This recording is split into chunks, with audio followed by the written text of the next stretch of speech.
Though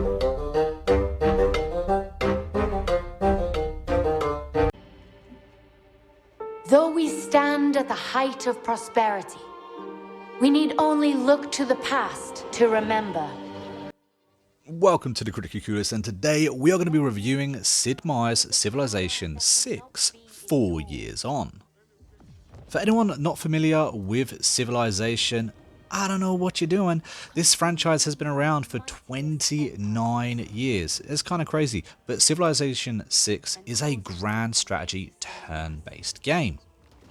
And basically you start out as a lonely empire and you have to try and take over or win the game in whichever way you see fit. And believe me, there are a lot of different ways that you can do this.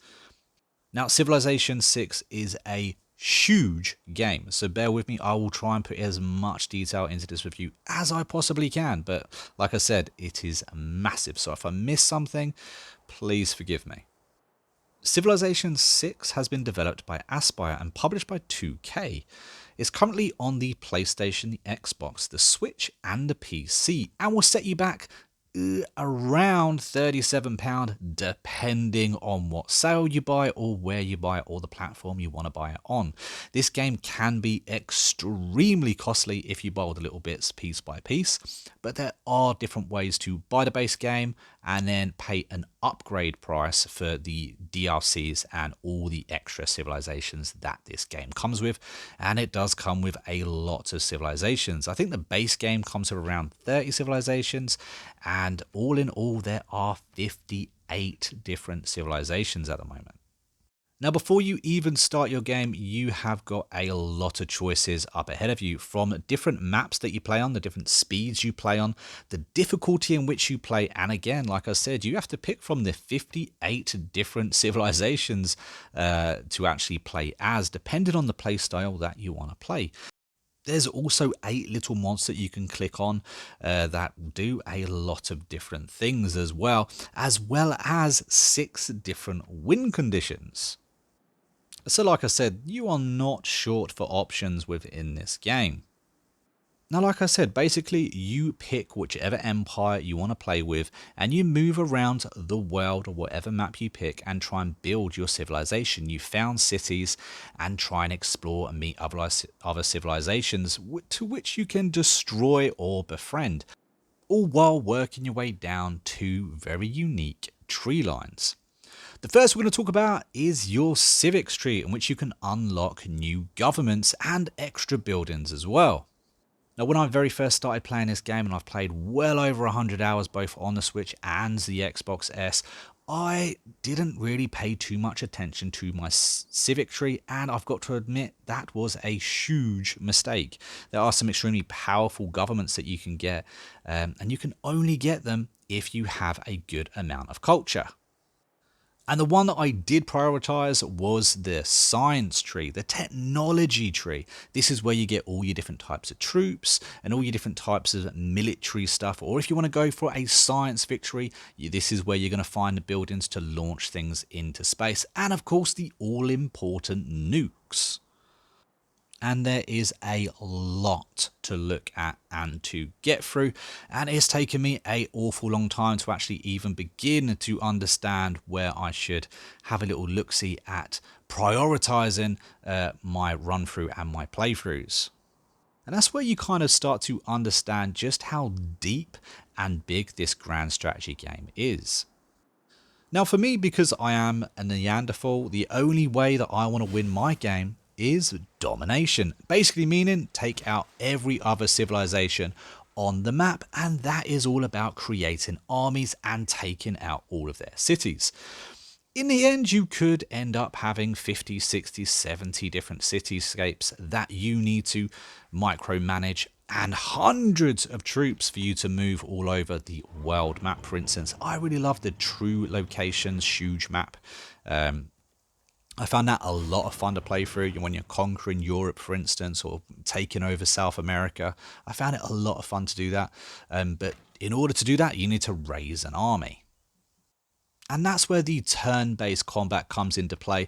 You get your turn to move your troops and attack, and therefore the AI then get a turn to counter move and to do things like that.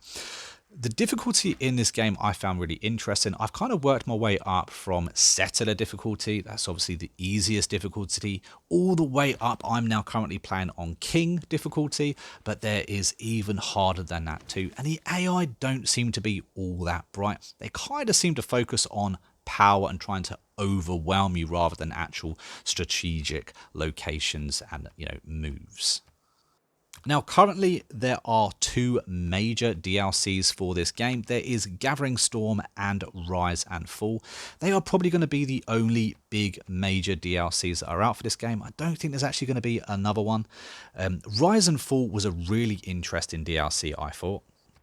It brought in eras, so you could take, for instance, the Romans. As you play through the earlier game, you can earn yourself a dark era or a golden era. You can also do a normal and a heroic era, but they're very hard to get. Well, the heroic era is extremely hard to get. Only ever had it once in my over 100 hours of playing this game as well. But Rise and Fall also brought with it loyalty and governors. Both of them go kind of hand in hand, but governors do have a few extra little things to them too. You can actually level up a governor, and in certain cases they can give you, for instance, when you train a settler to kind of, build a brand new city, if you have the right governor in place and he's leveled correctly, it means it doesn't actually reduce the population of your city. I found that so helpful and is a really nice little extra touch to this game.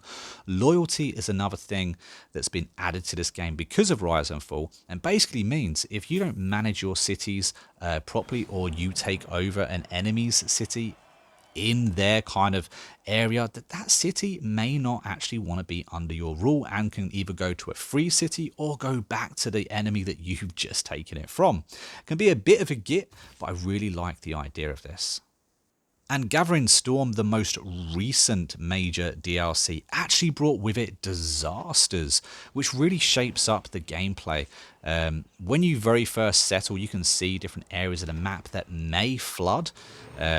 You can have natural disasters occur, so you can have volcanoes erupt and earthquakes. You can have famine, dust clouds, all kinds of stuff that kind of... it just adds an extra layer to an already massive game, which I found a lot of fun actually. But all that being said, I think one of my favourite things about this game is actually the voiceovers. There's some extremely bad voice acting in this game, but there is one redeeming feature, and that is none other than Sean Bean. Now begins your greatest quest. From this early cradle of civilization on. He actually does a voiceover for every single civilization in this game, and as I mentioned before, there are 58 of them, so he's done a lot of work within this game.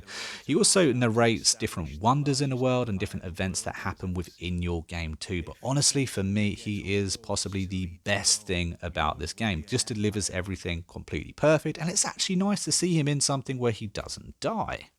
The game also offers a pretty in-depth and good diplomacy screen where you can interact with all the different bosses, make your deals, and try and get them either to like you or a reason to go to war with them, which I quite liked. And all this being said, I'm going to give this game a massive 8 out of 10. I would highly recommend it if you're into your strategy games. I've had a lot of fun playing this game. I originally played it on a Switch a couple of years ago and recently invested in it on the Xbox as well, and I have not been disappointed. I'm not saying this game is perfect. I have had a couple of crashes on my Xbox, but I've had a lot of fun playing this game as well. So for me, this is a massive recommend. But guys, that is the end of this video from me. So if you've enjoyed it, don't forget to like and subscribe. And of course, comment your thoughts and experiences on Civilization 6 down below. And I'll do my very best to comment back to each and every one of you guys. And as always, if you stuck around to the end of the review, thank you very much. And don't forget to comment red banana down below just to confuse all those that didn't. But until next time, catch you later. The whole palace complex is built along a central axis, the axis of the world. Everything in the 4 directions suspend from this central point, represented by these palaces.